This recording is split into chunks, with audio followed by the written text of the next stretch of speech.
25 जनवरी को पूर्ण राज्य दिवस पर स्वर्ण जयंती मनाएगा हिमाचल, अमित शाह नड्डा होंगे शामिल। किसान संगठन तय करेंगे कि करना क्या है, केंद्र सरकार ने किसान नेताओं के पाले में डाली गेंद। जो बाइडेन बने अमेरिका के 46वें राष्ट्रपति, कमला हैरिस पहली महिला उपराष्ट्रपति।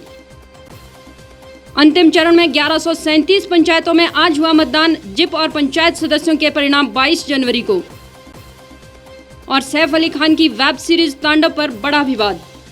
नमस्कार, स्वागत है आपका द रीव टाइम्स न्यूज चैनल में। मैं हूं अंजना ठाकुर। अब खबरें विस्तार से। 25 जनवरी को हिमाचल प्रदेश पूर्ण राज्य का दर्जा मिलने पर स्वर्ण जयंती मना रहा है। इस मौके पर विशेष कार्यक्रम आयोजित किया जाएगा। खास बात यह है कि इस कार्यक्रम में इस बार केंद्रीय गृह मंत्री अमित शाह और भाजपा राष्ट्रीय अध्यक्ष जेपी नड्डा विशेष तौर पर शिरकत करेंगे। मुख्यमंत्री जयराम ठाकुर ने कहा कि कोरोना को देखते हुए इस बार सोशल डिस्टेंसिंग का ध्यान रखकर भव्य कार्यक्रम आयोजित किया जाएगा।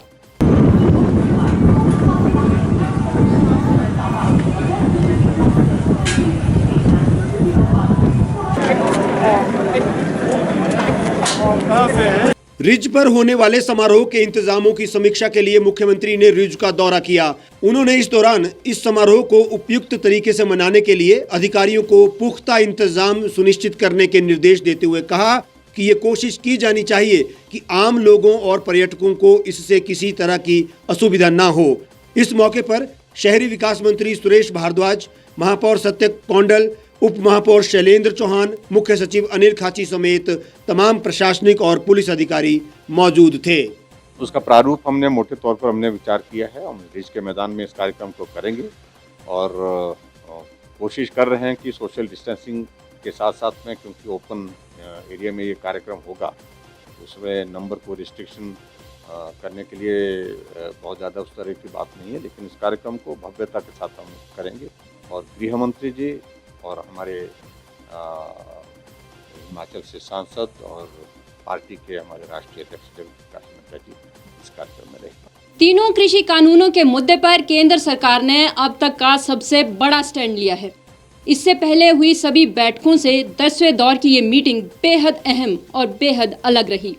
केंद्र सरकार ने 1.5 साल तक कानूनों को होल्ड पर रखने का बड़ा प्रस्ताव देते हुए अब गेंद किसान नेताओं के पाले में डाल दी है। केंद्र की इस पहल पर किसान नेता भी सोचने को मजबूर हो गए हैं। यही वजह है कि किसान नेताओं ने गुरुवार को बैठक कर सरकार के प्रस्ताव पर चर्चा करने की बात कही। 22 जनवरी को फिर होने वाली बैठक में किसान नेता केंद्र सरकार के फैसले पर अपना रुख स्पष्ट करेंगे। अगर सरकार की तरफ से किसान नेताओं ने भी रुख में नरमी लाते हुए केंद्र के फैसले को मंजूर किया तो फिर किसान आंदोलन अगली बैठक में खत्म हो सकता है। विज्ञान भवन में बुधवार को 2:30 बजे से बैठक शुरू होने से पहले केंद्रीय कृषि मंत्री नरेंद्र तोमर और रेल मंत्री पीयूष गोयल ने गृह मंत्री अमित शाह के घर जाकर मीटिंग की। गृह मंत्री के घर पर 10वें दौर की बैठक को लेकर खास रणनीति बनी।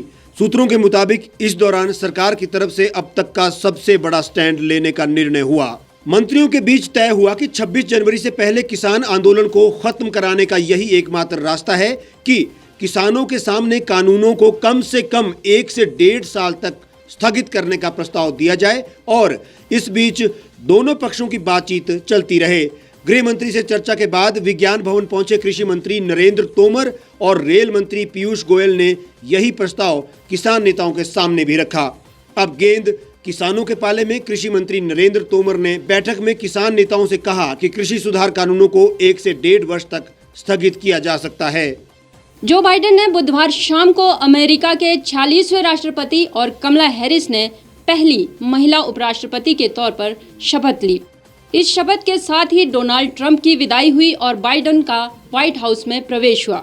जो बाइडेन एक ऐसे वक्त में राष्ट्रपति बने हैं जब अमेरिकी लोकतंत्र और उसके सिस्टम को खुद उसी के लोगों से खतरा है।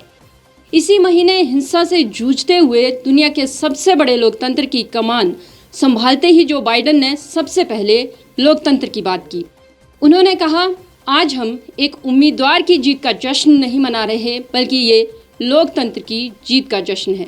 इस मौके पर भारत के प्रधानमंत्री नरेंद्र मोदी ने लगातार 3 ट्वीट करके उन्हें बधाई दी।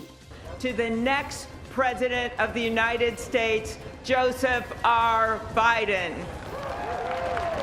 प्रधानमंत्री नरेंद्र मोदी ने अपने ट्वीट में लिखा कि अमेरिका के राष्ट्रपति के रूप में पदभार संभालने पर जो बाइडेन को शुभकामनाएं।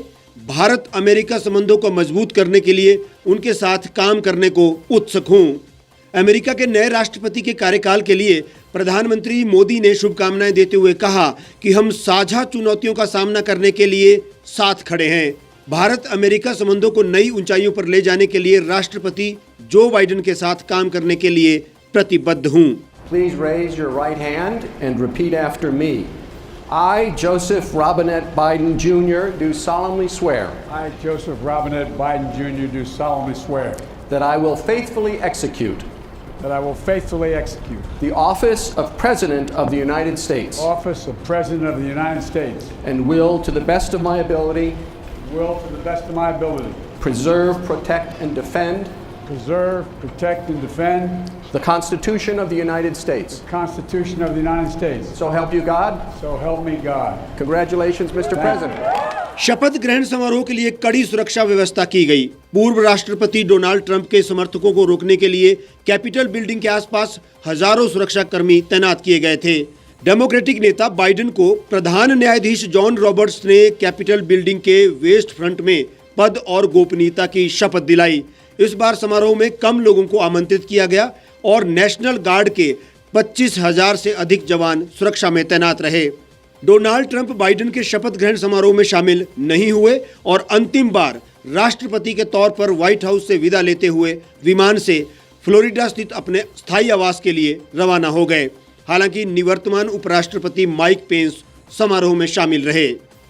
डोनाल्ड ट्रंप भले ही जो बाइडेन के शपथ समारोह में शामिल ना हुए हों, लेकिन बाइडेन ने बिना नाम लिए कहा कि मैं दोनों दलों के पूर्व राष्ट्रपति का शुक्रिया अदा करता हूं। उस प्रेसिडेंट को भी सलाम करता हूं जो यहां नहीं आए हैं। अब बात करते हैं पंचायती राज की। हिमाचल प्रदेश में पंचायती राज संस्थाओं के तीसरे और अंतिम चरण के चुनाव के लिए आज 1137 पंचायतों में मतदान हुआ। शाम 4 बजे तक मतदान जारी रहा। इसके बाद 4 से 5 बजे तक कोरोना संक्रमित और होम क्वारंटीन मतदाताओं ने अपने मत का प्रयोग किया। पंचायतों में मतदान के बाद वोटों की गिनती होती रही। इस दौरान जिला परिषद और पंचायत समिति के वार्ड सदस्यों के लिए भी मतदान हुआ। इनके चुनाव नतीजे 22 जनवरी को आएंगे। सभी मतदान केंद्रों को कोरोना को देखते हुए एक दिन पहले ही सैनिटाइज कर लिया गया था। हिमाचल प्रदेश में वीरवार को तीसरे और अंतिम चरण में 1137 पंचायतों में चुनाव करवाए गए। इससे पहले 17 जनवरी को पहले चरण में 1227 पंचायतों के लिए और 19 जनवरी को दूसरे चरण में 1208 पंचायतों के चुनाव हो चुके हैं। दोनों ही चरणों में करीब 80% मतदाताओं ने अपने मत का प्रयोग किया। वीरवार को बाकी बची हुई पंचायतों के लिए अंतिम चरण का मतदान हुआ। राज्य में चुनाव आयोग ने तीसरे चरण के चुनाव के लिए 6,457 पोलिंग पार्टी की तैनाती कर रखी है ताकि मतदान शांतिपूर्ण हो सके। प्रत्येक मतदान केंद्र में एक पुलिसकर्मी और एक होमगार्ड का जवान सुरक्षा तैनाती में रखे गए हैं। अति संवेदनशील और संवेदनशील मतदान केंद्रों में चुनाव आयोग ने सुरक्षा के अतिरिक्त प्रबंध किए हैं। कोरोना संक्रमण से बचने के लिए राज्य चुनाव आयोग ने मतदान के लिए खास दिशा निर्देश जारी किए हैं। इसके साथ ही मतदान केंद्रों में स्वास्थ्य कर्मियों की तैनाती भी की गई है। अंतिम चरण के चुनावों में कई राजनीतिक दिग्गजों ने अपनी अपनी पंचायत में वोट डाले और साथ ही पार्टी समर्थित उम्मीदवारों की जीत का दावा भी किया। इसी कड़ी में हिमाचल वित्त आयोग के अध्यक्ष सतपाल सत्ती ने भी अपने गांव टब्बा में अपना वोट डाला। सत्ती ने दावा किया कि पंचायत चुनावों में भाजपा समर्थित उम्मीदवार बड़ी संख्या में जीत कर आ रहे हैं। हिमाचल प्रदेश में 3 टायर सिस्टम जो है लोकतंत्र का, पंचायतें, ब्लॉक डेवलपमेंट कमेटी, जिला परिषद, उन सब के चुनावों का आज अंतिम चरण है और हिमाचल प्रदेश में जनता ने बढ़ चढ़ कर इसमें हिस्सा लिया है। मैं उसके लिए जनता का बहुत बहुत धन्यवाद करता हूँ, क्योंकि जहाँ भी वोट पोल हुई है वहाँ पर लगभग 80% वोट पोल लोगों ने किया है। बहुत बड़ा परसेंटेज है जो हिमाचल में अभी तक जो परिणाम आए हैं, उन परिणामों से ये ध्यान में आया कि जितने भी नगर पंचायतें, नगर परिषदों के चुनाव हुए उसमें भारतीय जनता पार्टी के बहुत बड़े बहुमत में सदस्य चुन करके आए और चेयरमैन बन रहे हैं। आज भी अनेकों नगर परिषदों का चुनाव है। मुझे पूर्ण विश्वास है कि आज भी जितनी नगर परिषदों में चुनाव है वहाँ भारतीय जनता पार्टी के लोग चेयरमैन बन करके आएंगे। उसके साथ साथ अगले कल से जिला परिषदों के चुनावों का परिणाम निकलेगा, ब्लॉक डेवलपमेंट कमेटी का परिणाम निकलेगा, तो उसमें भी बीजेपी बहुमत में आएगी।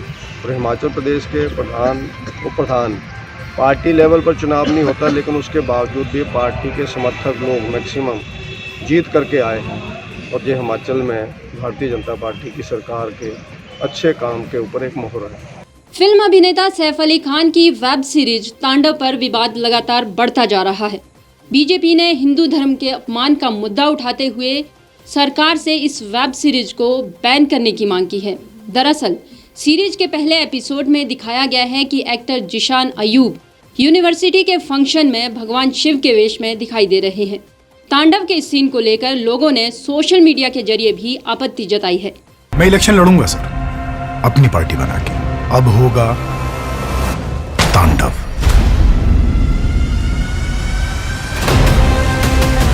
ट्विटर पर बायकॉट तांडव भी ट्रेंड कर रहा है।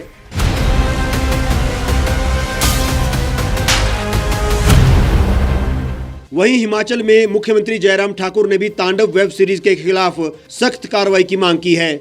मुख्यमंत्री जयराम ठाकुर ने कहा कि समाज को तोड़ने और सामाजिक धार्मिक सद्भाव को बिगाड़ने वाली किसी भी कोशिश का होना विरोध किया जाना चाहिए। उन्होंने कहा कि देश की भावनाओं को भड़काने वाले लोगों के खिलाफ सख्त कार्रवाई की जानी चाहिए। हिमाचल प्रदेश में भी इस तरह की किसी भी हरकत पर सरकार की कड़ी नजर है। वेब सीरीज को लेकर सरकार सतर्क है।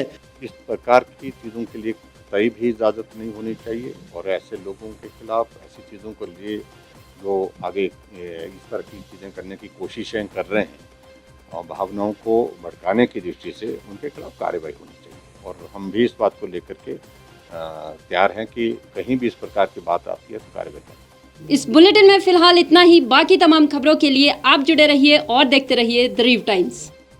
गांव की चौपालों से लेकर संसद के गलियारों तक, गृहिणी के चूल्हे से लेकर निवेश और बाजारों तक, किसानों के हाल से लेकर खेत और खलिहानों तक, शिक्षा और स्वास्थ्य से लेकर खेल के मैदानों तक, संसद के प्रधान से लेकर पंचायत के पंच तक, सेंट्रल हॉल से लेकर ग्राम सभा के मंच तक, हर खबर पर रहेगी हमारी पैनी नजर।